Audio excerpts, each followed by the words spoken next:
aming panyaya. Bagamat linggo ngayon, dapat kayo'y nagpapahinga o kayo'y may ginagawa sa kanya-kanyang tahanan. Pero inabuti ninyong pumunta rito. Kaya maraming salamat sa inyong lahat, mga nanay, tatay, lolo at lola. Pumanatag naman kayo. At kayo mag-alala, wala kayo maririnig ng mga panira dito. Hindi namin kayo pauwi ng konsumido. Sa dami ng problema ng taong bayan. Pati ba naman yung problema ng mga politiko o problemahin pa ba ng tao? Kaya lang naman ang taong bayan. No? Pag mag-aalala, yung mga politiko, magkakaaway. Yung magkakapit-bahay, kakaaway din. Pagtapos ng eleksyon, yung mga politiko, pati-pati na. Yung magkakapit-bahay, kakaaway pa rin. Kaya pumanatag kayo, mga lolo-lola ko. Meron ba na konsumisyon nyo kanina dito? Wala naman. Sumakit lang ang tenga nyo kay Apple.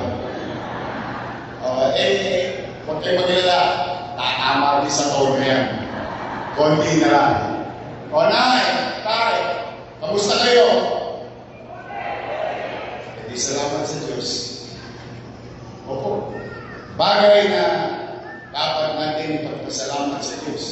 Bakit? Ilang taon pa lang ang nakakalipas. Lahat tayo, kasama kami, natatakot tayo na baka tayo magutom o mamatay sa infeksyon ng COVID-19. Lahat tayo nangangamba. Takot na takot tayo. In fact, kahit sa loob ng bahay, pag may ma-check, ay may COVID. O di naman.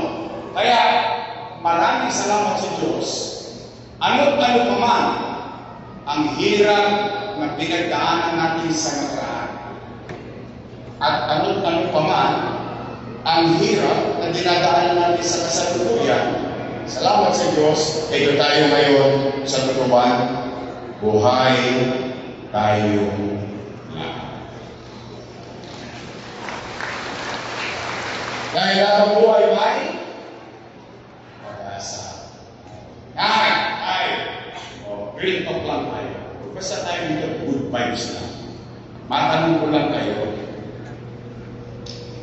bakit ba kayo naghahanap ng ibang mayor kung meron namang mayor na nakaupo?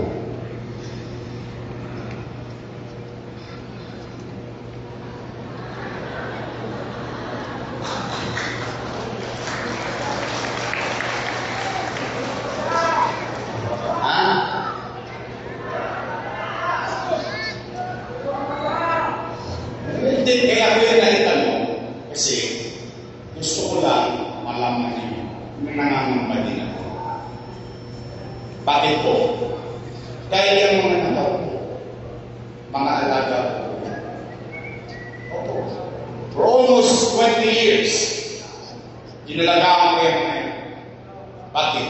Bilang pagtanaw ng utang na loob kay Danny. Alam niya yan. Hindi ko yan kinubli. Hindi ko yan bilang.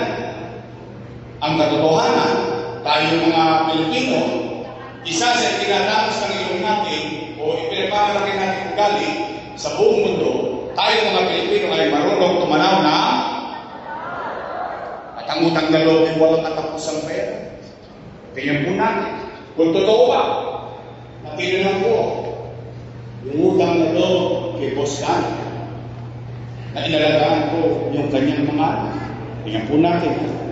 Una, Philip Lacuna. Nakaupo? Nakaupo. Dennis Lacuna. Nakaupo pa rin sa mga negosyo. Sa ulit. Nakaupo? Nakaupo. Leila Lacuna.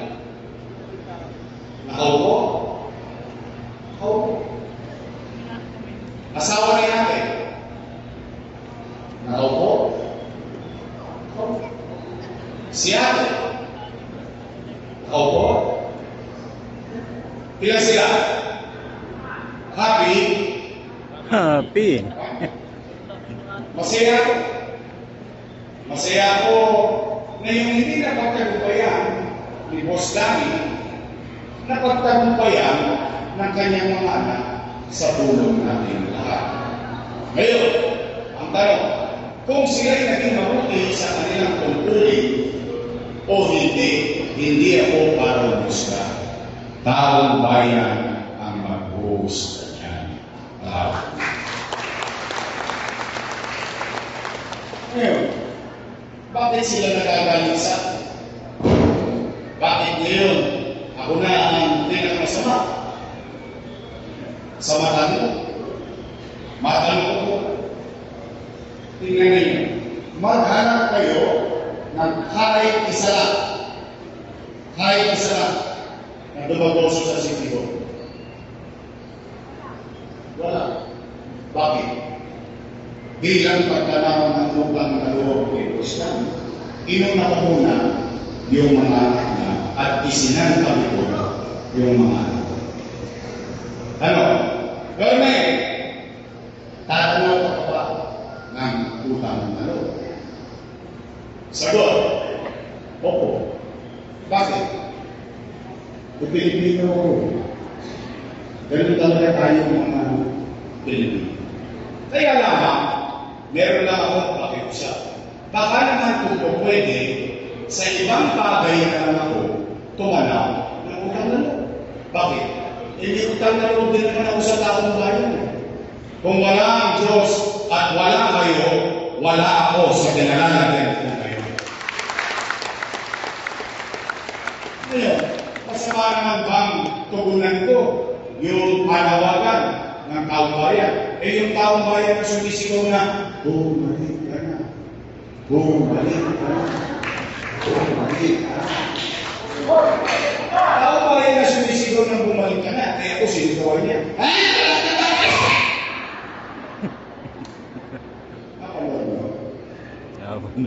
Napanood ko din eh.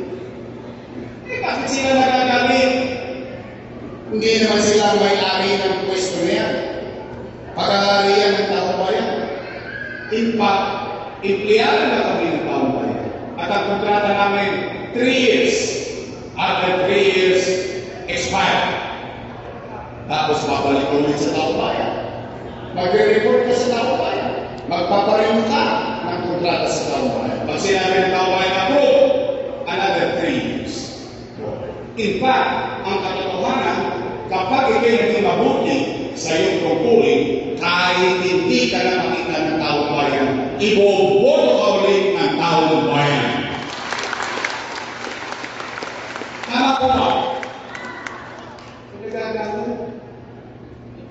nagdawa ko babalik. Kung nagmabuti kayo, wala sa silang dapat ipakampan. Eh bakit natin pangunahan ng taong bayan? Taong bayan naman ng pipili. So hindi na ninyo bakit ako hindi magtatampo. Bakit ako hindi magtatampo? Iwawagin lang ako na wala. Binago-bago na nila. O partikular na binago nila. Patungkol sa senior citizen. Dahil, mga lolo at lola na nandito. Totoo ba yung ginawa nila na kapag sa quarterly pension or monthly pension at quarterly ang bigayan, kapag wala ka sa araw ng bigayan, ng payout, forfeited na yung pension mo. Mali yun. Bakit? Alalahanin natin kung paano ko ginawa yan. Alalahanin natin. Total, wala pa naman kayong kalsari-kalsari. Wala pa. Tingnan po natin Ngayon tayo. For the first time in history ng Maynila, kayo na mga mamamayan, bumoto ng batang mayor. Kasi ang pinaboto ng mga taga-Maynilang mayor, lagi yung konti na lang ang birthday. Tama ba? But that's very practical. But you took and gambled to elect a young mayor.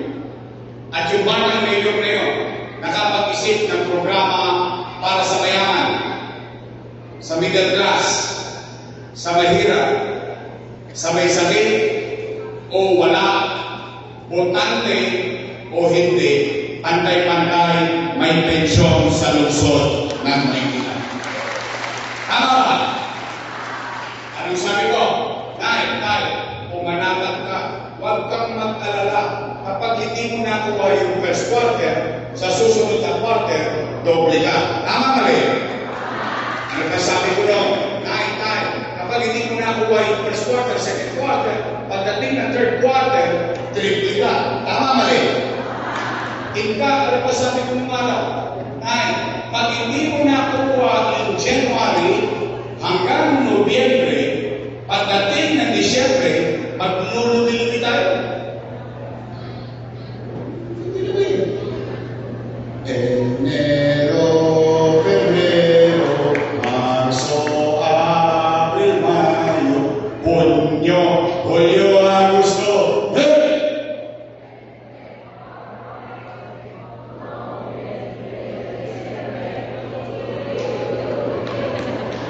Talagang matanda na kayo. Alam niyo yung kanta. Di ba? Anong ibig sabihin? Yung matanda, panatag ang kalooban na kahit hindi niya makuha buong taon, pagdating ng Disyembre, 6,000 siya.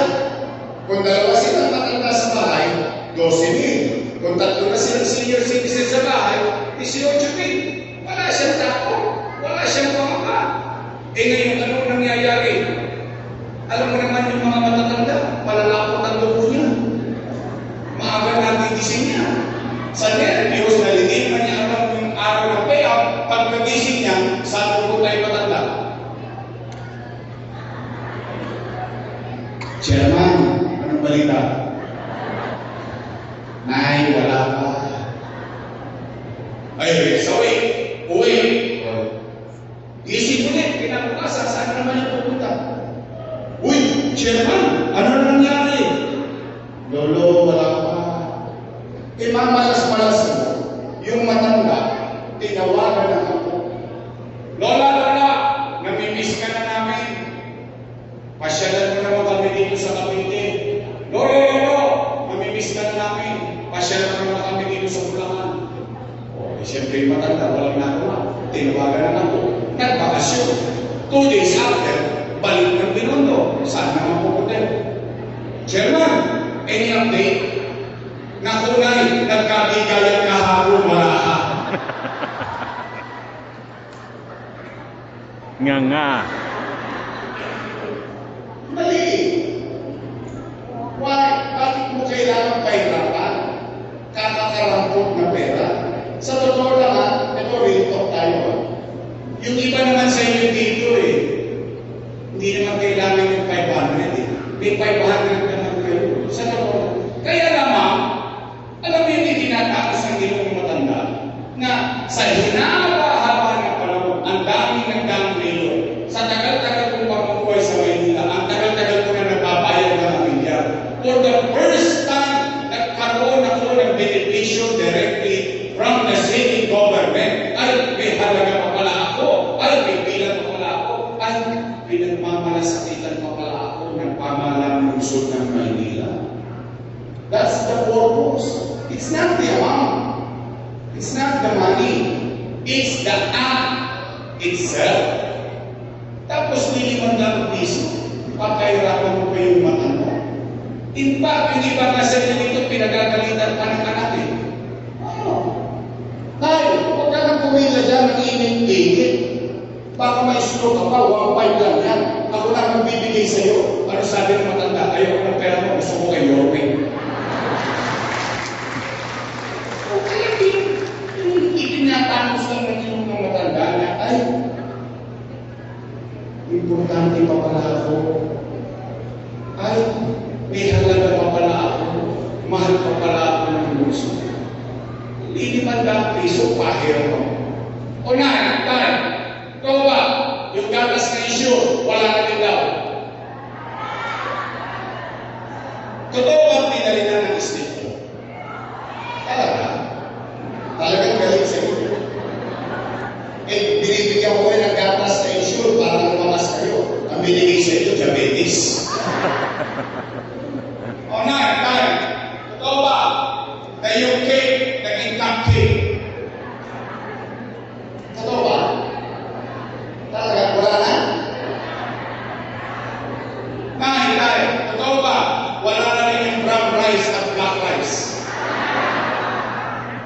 Alam niyo ba istorya ng mga Christ na yan? Napagalitan pa ako yan ng matanda. Sabi sa akin naman, ikaw hindi mo na kami mahal.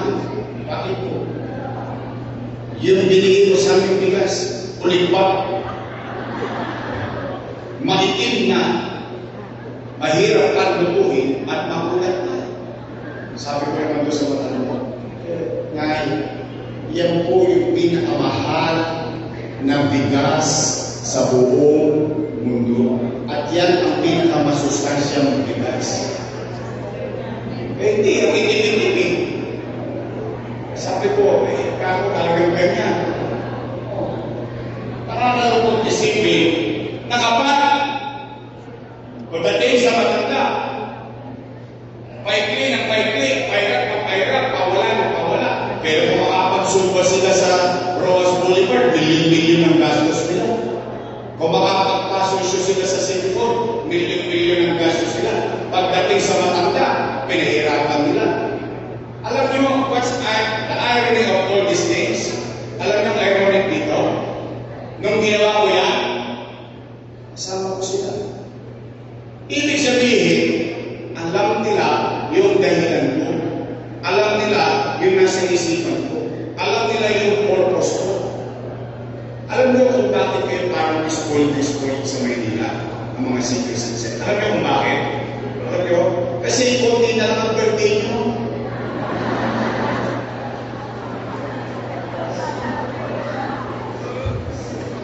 Alam niyo tawag kayo? Kayo maganda yan. Unahan ko na lang yan. Hindi.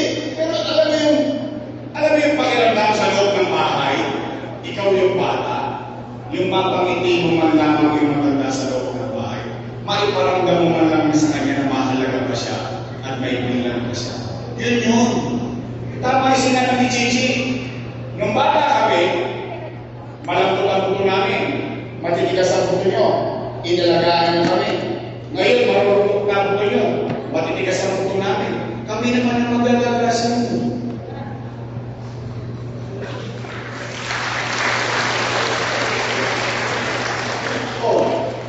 Para kayo lang mamutla. Kumain na ba kayo?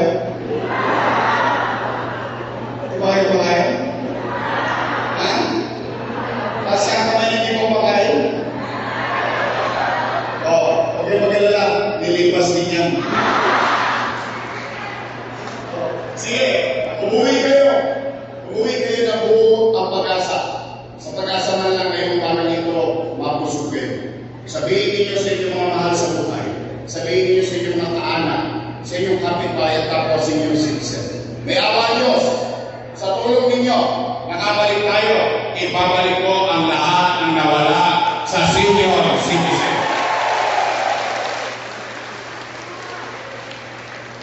Pangalawa,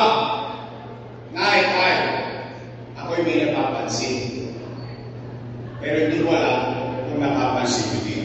Kaya kayo ang sasagot nito. Bakit? Kapag ito'y nanggaling sa akin, siyempre bias. Bakit?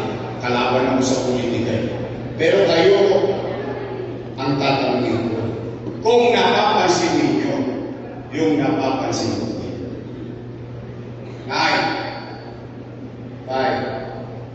Malolo, napapansin niyo pa parang dumudugyot ulit ng Maynila. Talaga? Pare-pareho tayo napapansin. Talaga? Parang nagkalat na naman kung ano sila AD-AD dito sa Maynila. Napapansin niyo? Tayo, luminis na tayo. Umayos na tayo. Itutuloy lang nila. Huwag kita lang mawawala. Aba, lalabing 7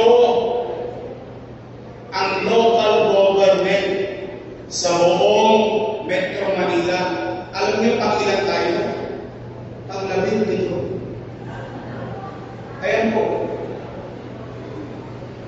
Hindi po sa ating kalinyan. Kulilang tayo sa economic growth.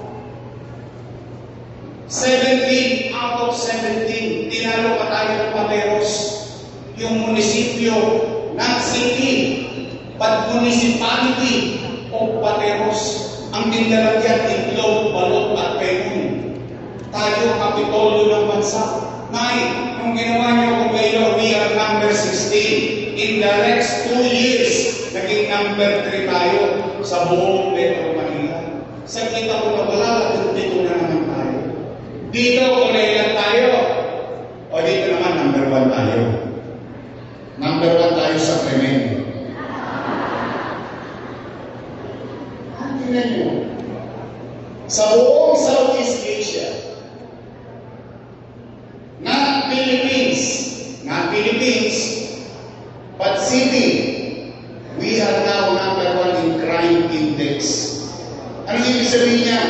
Maglo, maraming obstruction, patayan, holdapan, kidnapan, droga, yan naman ang nangyayari sa lungsod ng Maynila. Nay, tahimik na Maynila. Nay, umayos na tayo ulit. Naalala niyo ba? Ewan ko kung naalala niyo po, ha? Naalala niyo ang ginawa niyo kung mayor? Nagkaroon ng gobyerno sa umaga, sa tanghali, sa gabi, hanggang madaling araw, may gobyerno sa lungsod ng Maynila. Naalala niyo ba, nung araw, lahat ng ginagawa sa lungsod ng Maynila, kinokopya na sa buong bansa. Nay, mga lolo-lola ko, namimiss niyo na ba yung gobyernong mabilis kumilos? Namimiss niyo na? Gusto niyo ba luminis ulit ang Maynila? Gusto niyo ba umayos ulit ang Maynila? Then, lolo-lola ko, help me make Manila great again. Pangatlo at panghuli, araw uwian na. Kasi alas 12 nagugulong na ako eh. E pagkabalik pa ito, mag-aakunan pa si Congressman Apple dito eh. Pero ito yung pinakamahalaga sa lahat. Kailangan ko sabihin sa inyo. Bakit? Ito ay patungkol sa pera ng taong bayan. Malaya sa inyo. Good. Tama na. Nay. Nakalulungkot isipin na yung mga dating kasama ko, noong araw, puro sila papuri ng papuri. Ngayon, ako na ang pinakamasama sa paningin nila. Anong sabi nila? Si Yorme, maraming iniwang ulam. Narinig niya? Narinig ko rin. Sinabi ba nila yun? Narinig ko rin. Ang nakalulungkot, ang naalala nila yung utang. Pero hindi nila naalala kung sabihin sa taong bayan, ano ang ginawa nila sa loob ng 3 taon para mag-report sa taong bayan. But be that as it may, mga lolo-lola, gusto niyo bang malaman ang sagot? Dapat na. Pera yun. Tanong, gusto niyo bang marinig yung sagot sa akin magaling? Dapat din. Bakit? Leaders should owe all the things that he has done for his people. Ang isang leader dapat maging responsable siya sa bagay na ginawa niya para sa kanyang mamamayan. You have to own it. You don't have to point fingers to others. Then let the people decide if you are right or wrong. Hayaan mo ang taong bayan ang humusga sa bagay na ginawa mo. Tama mali? Tayo. Tatapat lang kayo. Taas ang kamay ng may anak dito. Marami sa inyo talaga. May anak kayo. May pamilya kayo. Real talk. Kapag walang makakain ang anak niyo, gagawa niyo ng paraan. Uy, di nga. Talaga? Itatawid niyo? Iraraos niyo? Totoo? Tay! Tay! Totoo ba ang kasabihan na isang ina o isang ama, susubo mo na lang, ibibigay mo pa sa ama? Totoo yan? Talaga? Gagawin mo lahat para sa iyong pamilya? Ganun din ang ginawa ko bilang ama ng 2 milyong Manileño noong panahon ng pandemya.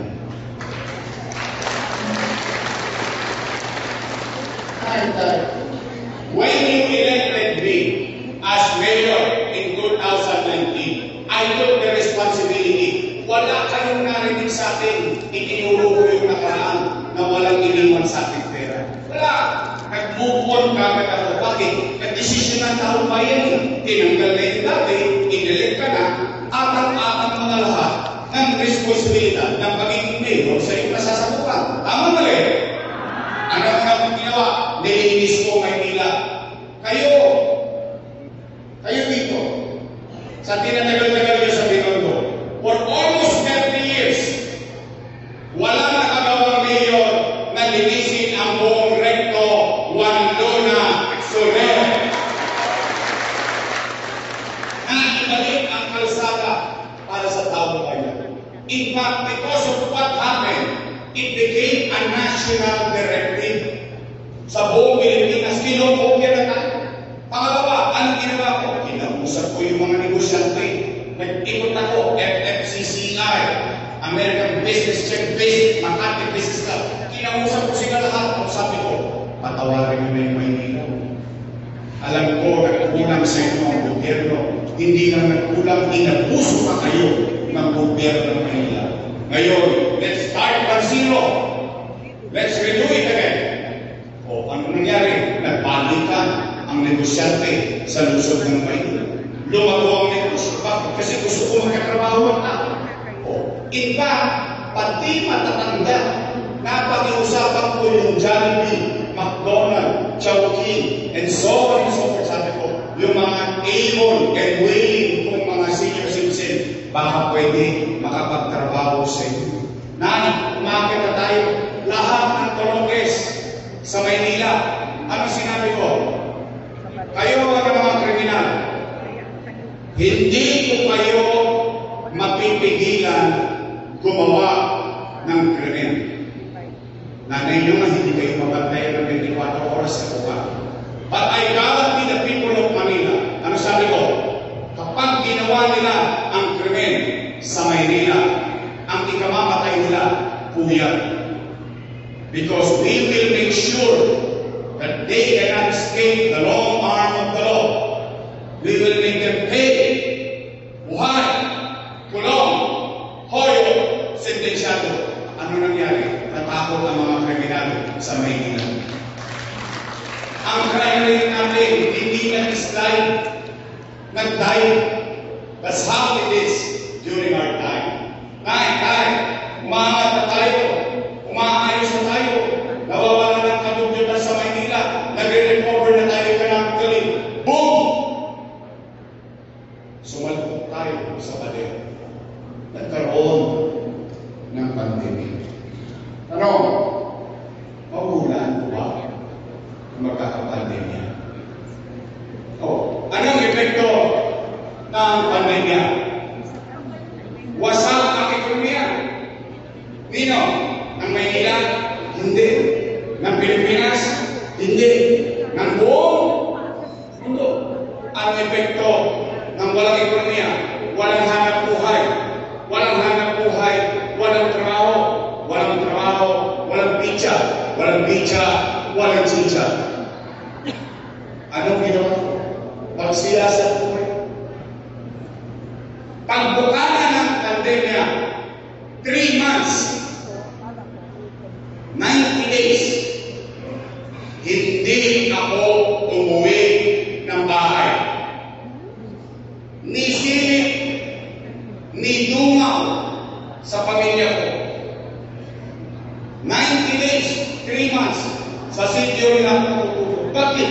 nag-aalala yung 2 milyong binili. Anong aasahan nila sa gobyerno? Ano naging epekto ng sakripisyong iyon? Ano? Kayo ng mga nabubuhay dito, at least, matapos ang ilang ninyo, kaya niyong sabihin, noong panahon ng pandemya, walang nagulong sa Luzon ng Maynila. Mayaman, middle class, mahirap, bawat pamilya, pantay-pantay, may food box. Buwan-buwan, hindi pa nga nakabubus yung isang food box, lumarating na naman yung isang food box. Tama ba rin? Hindi tayo naguto. Ano man nangyari sa Maynila? Tayo lang sa lungsod ng Maynila. Ang pangit, I think you should know better than anybody else. Ito'y kinatampo sa akin ng ibang mayor. Bakit? Ang Maynila, ang kauna-unahan at tanging nakabili ng sarili niyang bakuna laban sa COVID-19.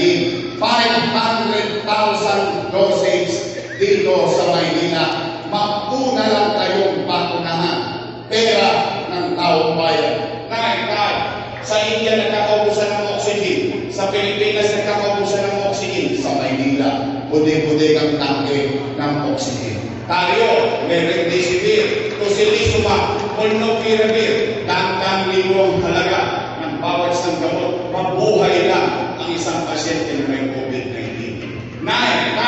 Tayo lang, in 52 days, nakapagpagawa worth 300 million pesos na COVID-19 field hospital sa Luneta. Ubos ang Chinese General Hospital.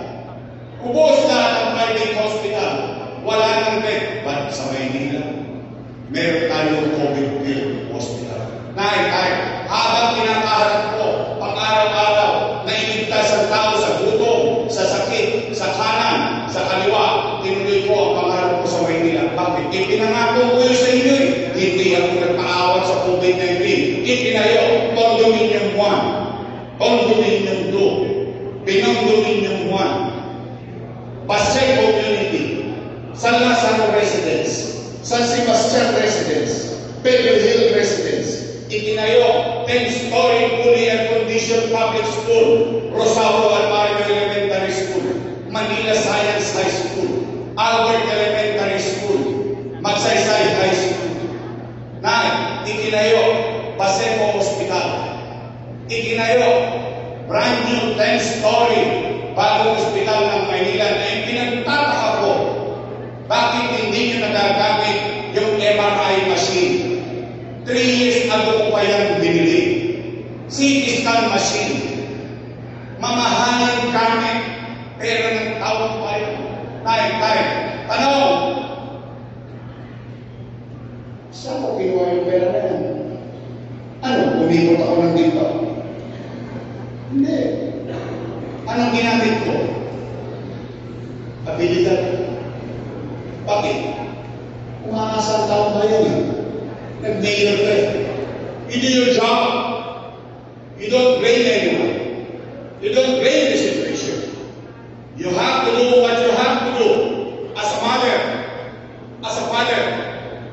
Oh, ano? Yorme, kanino ka ba nangutang?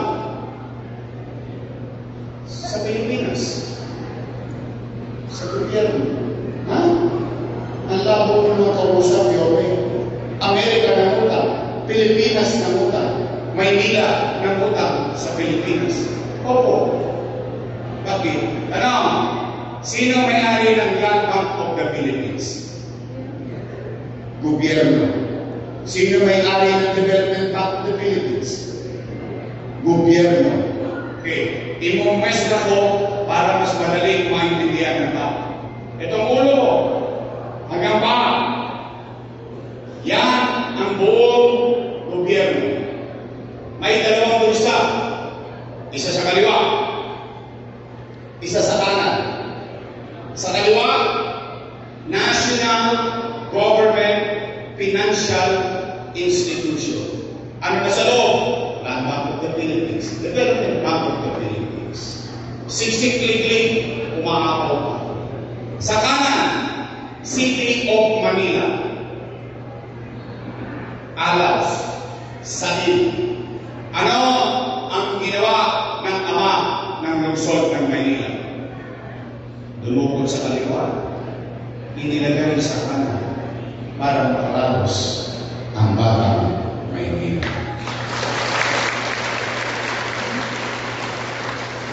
Ay, yun na mali. Mali na yun. Ano?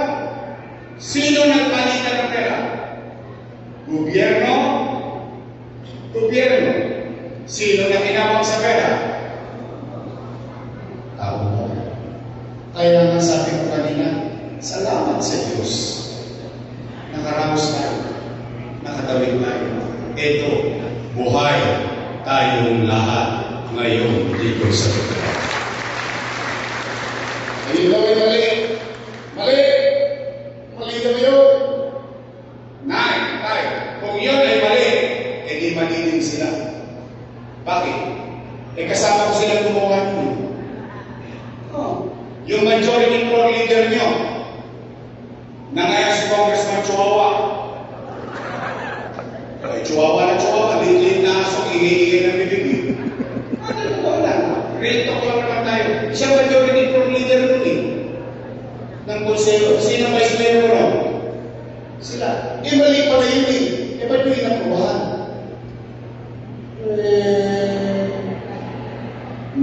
Chihuahua.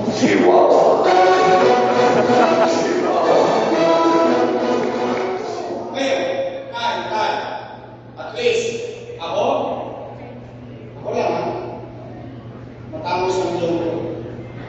Maglalakad ako sa Ilaya, Tabora, Carmen Planas, El Cabo, San Cristo, El Santos, Binondo, Solid, Waldo, Petro. Isa lang masasabi ko. Hayaan ko ang taong bayan mag-usbat kung ako'y mali. Pero isa lang masigurado, nakaraos kami noong panahon ng panahon. Kaya, mga nanay-tatay ko na naparito, malamang, ipatatawag din kayo. Ay, puntahan ninyo. Karapatan ninyong makinig kayo mamamayan. Tama po ba? Pero pwede ba ako makisuyo bago tayo matapos? Pwede ba makisuyo? Pwede ba ipabatid ninyo yung mensahe ko sa kanila? Halimbawa, tinatawag na kayo. Sinabi-sabi nila, utang! Ginano nila. Sagutin ninyo. Oy, pinasasabi sa inyo si Yorme. Umalis na lang kayo dyan. Siya na lang magbabayad ng utang. Ano? Sino dito walang utang? Okay kayo, walang nagtasa kamay. Ito talaga ang buhay.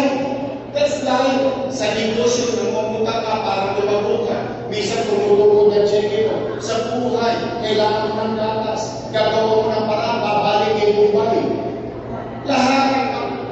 Lahat ng pamamaraan kung paano mo iratapos ang pamilya mo, gagawin ng isang ina, gagawin ng isang ama.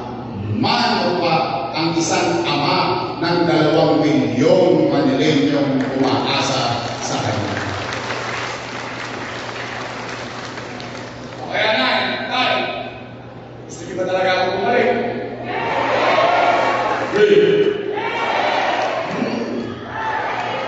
Bakit sinasabot-sabot niyo lang ako? Di nga. Talaga? Patasin kamay niyo sa umawalan? Talaga? Promise? Ay, man? Sige. Ito Nay, real talk. Kasi gusto ko lang magkas-claras tayo. Anong gagawin niyo? Anong gagawin ko? Kayo na bilang mamamayan, kami na bilang leader. Dapat ganun lagi ang gobyerno para maliwanag ang lagi pag-uusap. Nay, I'm not really sure, but most likely, mukhang wasak na ulit yung gobyerno ng Maynila. I'll cross the bridge when I get there. But the way it looks right now, nagkalat ang basura, 5-5 ang basura, tataka ako ang basura. Para tayong bumalik sa dekada 80. Noong 1980s, nung basurero ko, de Santos. Alam niyo yung Divisoria Market? Yung sa likod ng may tampakan? Yung malapit sa Tindahan ng Alimango? Alam niyo yun? Yun ang tampakan ng ako. Parang yung tampakan niya, bawat kanto sa recto, bawat kanto sa Divisoria, meron yata basura. You know, these are the days that when you quantify the situation. But, rest assured, kahit gano'n kahirap, yung sitwasyon ng gobyerno ng Manila, tumanatag kayo. Nagawa ko nga dati, hindi gagawin ko na lang ulit. Tama ba? Kaya lang, meron akong request.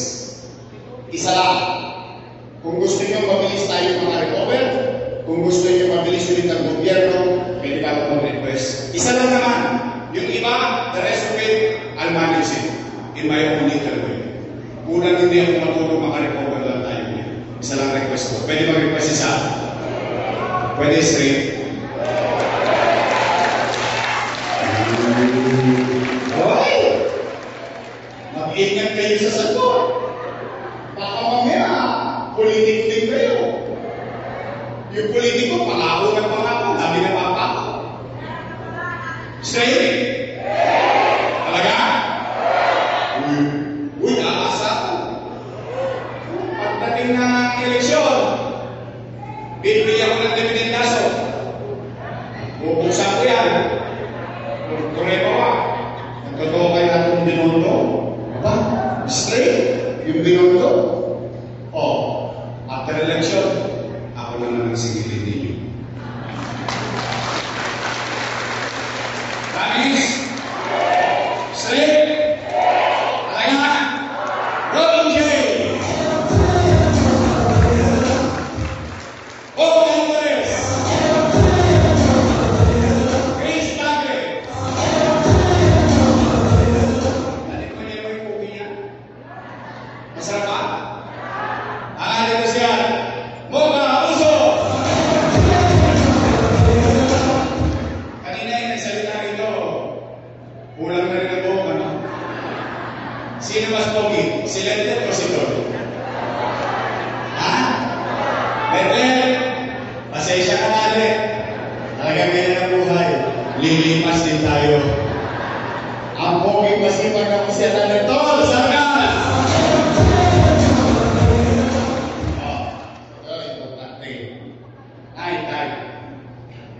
Total natulungan ko naman na sila. Kaya katulad niya, si Chihuahua. I'm happy. In all honesty. Good for him.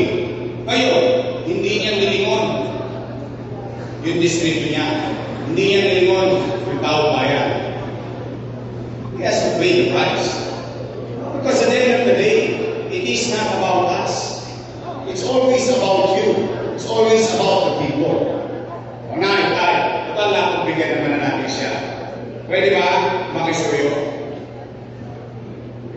Ang gawin natin ng congressman, pagdating ng takdang panahon, pwede po ba si Congressman Apple Nieto?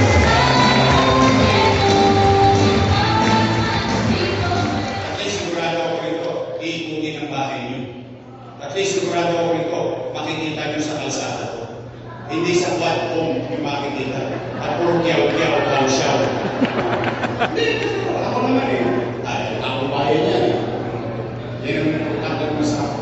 O na, yan naman, ang aking partner, graduate ng Lasal. Kaya lang talo ko siya.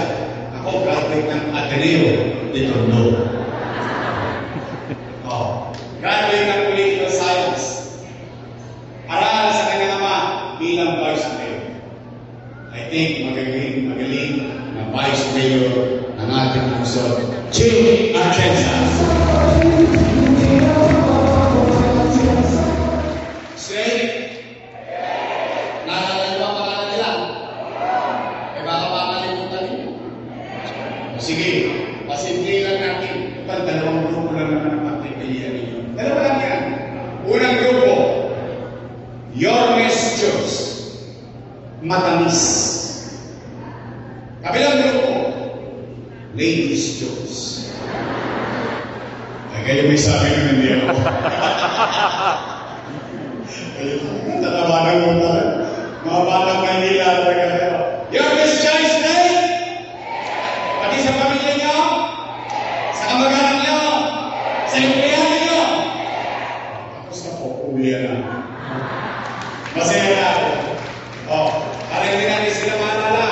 yung mga ladies' choice, bigyan natin sila ng team song pagdating ng Mayo. Ito po.